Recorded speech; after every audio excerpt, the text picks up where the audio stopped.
So let me tell you about a worship leader named Chad. And the problem that he was having is that after every single song, there was this long, drawn out, awkward moment where he would maybe need to change the capo on his acoustic or move the charts around on his music stand. He could just sense that any momentum that had been built up within the song would just come to a screeching halt by the end of it. And the end result was there was no sense of flow within the entire worship set. It was this constant go, stop, go, stop, go. It's like being in a car with someone who is just learning how to drive. So we started talking through some ideas about how he might solve this problem. But he was like, I don't have a large worship band, so I feel like my options are limited. It's just me on an acoustic guitar and my wife, she plays keys, and we both sing, but that's all we got. And I said, you're right, your options might be limited, but there's still things that you can do.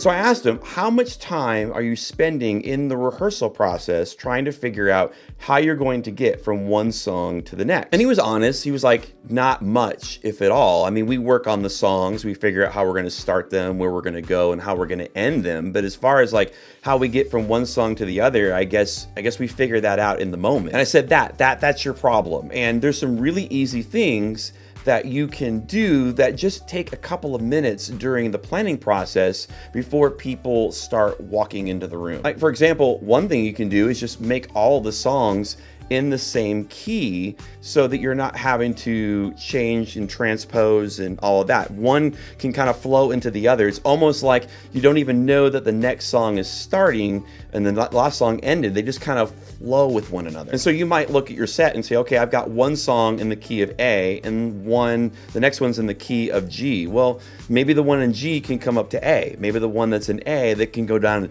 into G. It may not be the most ideal key for your voice, but the benefit is that those songs are going to flow a little bit better because you never have to leave keys. You can just continue to strum and go from one song into the next. Now, if you've got a song that is way in a different key, like maybe you got one that's in A and the next one is in D, well, and maybe you were planning to lead both of those songs, maybe you give one of them up to the female singer, because if you take a song that is originally male-led and you change that to a female-led, then that key almost goes to the other side of the scale. And so now doing two songs in A is more probable because that song you were going to lead in D maybe would fit your voice well, but it fits better for your wife's voice in A. And so that's another way you can keep them all in the same key if the song normally isn't, like it's normally in a completely different key. And if you can't do that, well then try to find maybe keys where they share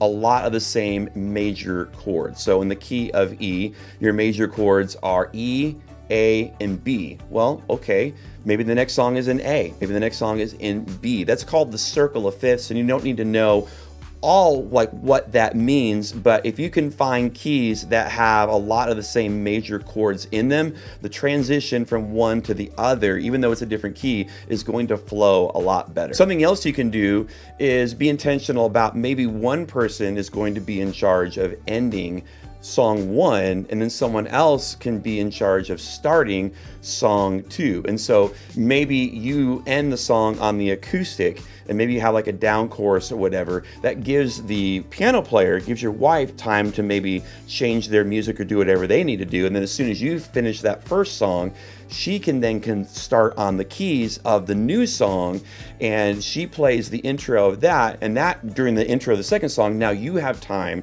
to switch up the music that's on your music stand and be able to flow a little bit better. If you have a lot of paper charts and you find yourself having to move those around a lot, and that's kind of the hiccup, maybe it's time to invest in a tablet. If you don't have an iPad, or you can even get some Amazon tablets that are pretty cheap that you would use just for this. Maybe use the music stand app that Planning Center offers, or maybe OnSong or something like that, where now you're just tapping on a screen to change to the next song instead of having to move a bunch of charts parts around. You can even get Bluetooth pedals where when you press the pedal down, that will change the page on your tablet, and now you're not even having to touch it. You can keep your hands on the instrument and get to the next song you need, so it's not this long pause as you shuffle all these papers around. And maybe if you've got two songs that there's just no way around it, getting from one to the other is just kind of awkward, that might be a good time for you to share, to talk, to share some scripture, maybe to pray. And not to say that we're just going to use prayer as this transition piece. I think of it this way. Praying with our congregation or sharing scripture or those kinds of things are good things. We want to be able to lead our congregation in that and find opportunities to do that. Well, this opportunity kind of presented itself, and so we're going to use this moment to be able to do that because it's a good thing to do. And oh, by the way, it also happens to solve this problem that we're having getting from song 1 to song 2. Now, here's a pro tip, is that even though it's just you and your wife and there's just the two of you, in your rehearsal process, I would encourage you to do a full run through. I would spend, the 10-15 minutes of actually running the entire set from start to finish, just like there were people in the room, because you might think that you have all the transitions figured out, but when you actually run it for real, you discover problems that way, and it's better to figure out those problems in a rehearsal process where you can fix them than to actually find those problems when you've got people in the room and you just kind of have to figure it out on the fly. So what ideas do you have that I haven't mentioned yet? Let me learn from you. If there is a way that maybe in a small band setting that you have found that helps to transition songs from one to another, put that in the comments below. Let's keep this conversation going down there.